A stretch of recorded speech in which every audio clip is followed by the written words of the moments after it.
Hey folks, Matt from artoftheimage.com. So tonight we're going to look at the Nikon D5100 versus the Canon T3i 600D. Which one should you get? And basically, there's pros and cons each way. Right at the moment, I'm just looking here on the laptop, B&H has the body only of the T3i for $849.99 US dollars. The B&H body only for the D5100, the Nikon D5100, is $799.99 US dollars. So basically within $50 of each other, so not a huge difference between the prices. So you need to kind of figure out which way you're going to go here. Price, little bit of a factor, $50 savings on the D5100, but not huge.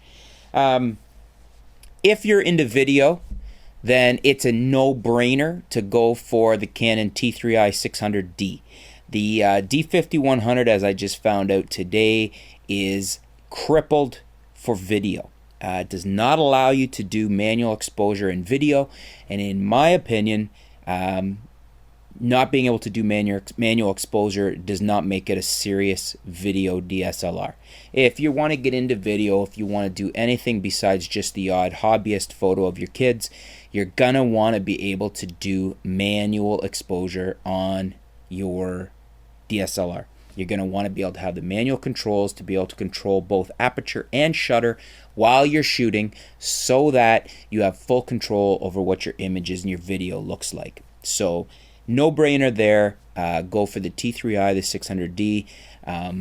The T3i also, along with the other Canon bodies, has about 40 megabytes per second encryption. So it's a fair bit higher than the Nikons, which are, from what I've read, somewhere around 18 to 20 megabytes per second, maybe 22, somewhere in there. So there's two factors there. The big thing is the manual controls for video on the T3i, much better than the D5100.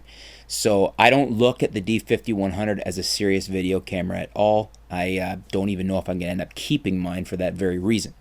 Now, if video is not that important to you and it's just a once in a while type thing, then the D5100 is more in the picture because the sensor in the D5100 is a better sensor. It's capable of better image quality. It's capable of better high ISO image quality.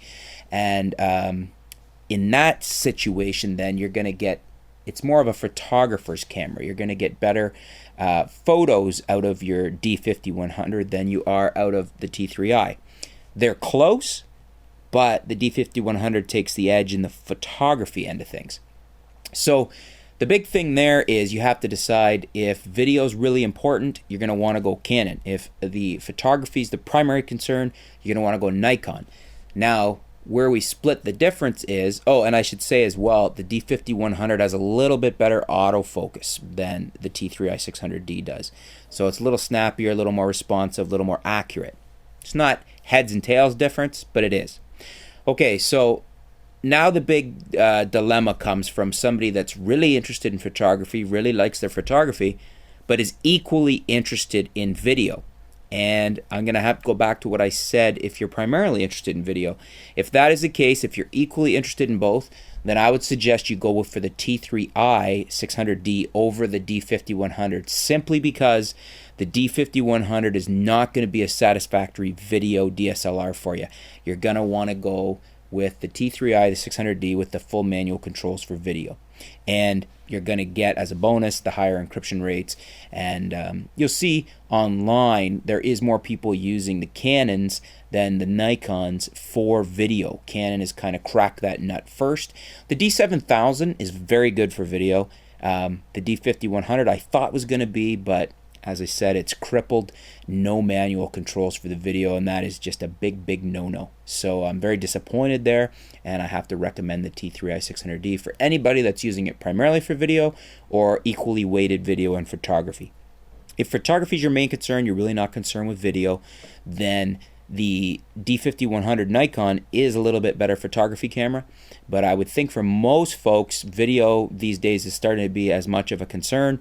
So probably the T3i 600D is going to be what most people are going to want to go towards there. So hope that kind of clears up which one you should go with. And if you have any questions, feel free to post them below. I'll try to get to them for you. Thanks for tuning in. Stay tuned. We'll be back with some new video posts, some new articles, and we'll keep you up to date with what's going on in the world of photography. Thanks a lot.